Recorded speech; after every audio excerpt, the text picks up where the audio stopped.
Amerika Serikat mengirim ratusan migran kebanyakan berasal dari Venezuela ke penjara super ketat di El Salvador yang dikenal dengan nama SICOT.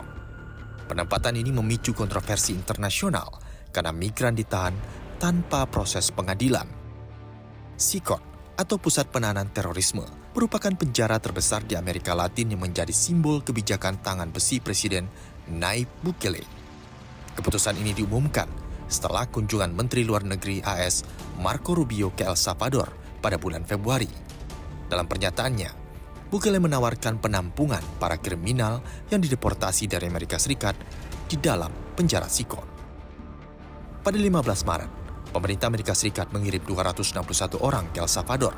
137 diantaranya diusir berdasarkan Undang-Undang Alien Enemies atau ACT tahun 1798. Dengan tuduhan sebagai anggota geng kriminal tren di Aragua dari Venezuela. Namun, banyak di antara mereka tidak pernah dijatuhi hukuman di pengadilan Amerika Serikat. He has agreed to accept for deportation any illegal alien in the United States who is a criminal from any nationality, be they MS-13 or Tren de Aragua, and house them in his jails. And third, he has offered to house in his jails dangerous American criminals in custody in our country, including those of U.S. citizenship and legal residence. SICOT yang terletak sekitar 70 km timur San Salvador dibangun pada 2023 dengan biaya $115 juta Amerika. Penjara ini memiliki kapasitas untuk 40.000 tahanan, namun dipenuhi oleh ribuan tahanan yang dituduh terlibat geng kejahatan seperti MS-13 dan Barrio 18. Kondisi di dalam SICOT dinilai sangat buruk. Tayangan resmi menunjukkan ratusan tahanan dengan kepala dicukur, berjejal tanpa baju di ruang sempit. Tidak ada ruang rekreasi luar atau kunjungan keluarga. Laporan Komisi HAM antar Amerika menyatakan setiap tahanan hanya mendapatkan setengah meter persegi ruang gerak jauh di bawah standar internasional. Ese trato que hizo el presidente Bukele con el presidente Trump es un trato de facto hasta ahora, porque un acuerdo de esa naturaleza tenía que ser ratificado por la Asamblea Legislativa. Y las deportaciones fueron efectuadas desafiando un orden judicial en Estados Unidos. Entonces tenemos dos mandatarios que están pasando por encima de los poderes legislativo y judicial en sus países respectivos para cometer una violación de derechos humanos en este caso. Sejak 2022, organisasi sipil melaporkan lebih dari 6.000 pelanggaran HAM di El Salvador, termasuk penahanan semena-mena, penyiksaan, dan 366 kematian dalam tahanan.